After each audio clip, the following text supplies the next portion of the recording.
Hey, this is Chris, and today we're going to be installing a floating shelf in our bar area. This floating shelf is from Ultra Shelf, and the walnut is sourced locally. What you're going to need to begin is some PPE, some safety glasses, some ear protection. You're going to need a drill, and some drill bits to drill your pilot holes. You're also going to need a router, a level, a tape measure, a stud finder, some bits of course. If you're like me, you have lots of bits. An auger bit to drill your holes, the drill jig and the routing bit, and of course, the actual mounting hardware. Let's go ahead and start.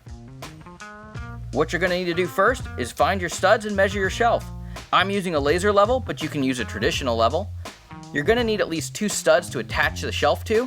The more the better. So go ahead and find your studs. I'm using a stud finder. Next, go down and trim your shelf to fit. Then you measure your shelf and find the center line down the back of the spine. Next, you want to attach your router jig. You want to make sure that you attach this right in the center of your shelf because this is where you're going to be mounting your hardware. Next, what you want to do is install your router bit into your router because it's time to hollow out the section for the actual mount. You're going to be removing about 1/4 inch of material. You want to make sure you leave enough room for the screw heads, not just the metal itself. I actually went in and took multiple shallow passes, but if your router allows it, you can take deeper passes. It's completely up to you. Next, you want to go ahead and dry fit. You want to make sure that you're leaving enough space for the screw heads. Make sure that you're not just going flush with the metal. Next, what you want to do is mark the spots for the drill jig. The router template actually has notches cut out of it, so it actually gives you the center point for where the holes are going to be, but you still want to line it up nice and correct and make sure you mark it. This is the back side. No one's going to see it but you. Go ahead and mark and drill some pilot holes and attach your drill jig to the actual shelf. Your next step is going to be to actually drill out the holes. Drill out the holes as deep as your bit will go. Keep in mind, if your shelf is shallow, you may need to mark the bit to keep it from going completely through your shelf.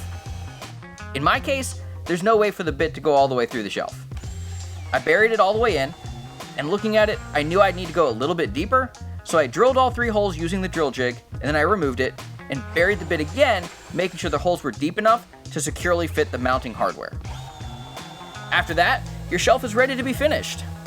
I chose not to finish my shelf beforehand because I knew I would be handling it roughly, so go ahead and sand and finish your shelf. While that's drying, go on up to where your shelf is going to be because it's time to install your hardware. Be sure to use your level to make sure your lines are perfectly lined up for this next step. Then, measure, mark, and pre-drill all your screw holes. Depending on the size of your shelf, you may need a friend's help for this next step, but securely attach the screws provided into the shelf and give it a good test to make sure everything's snug.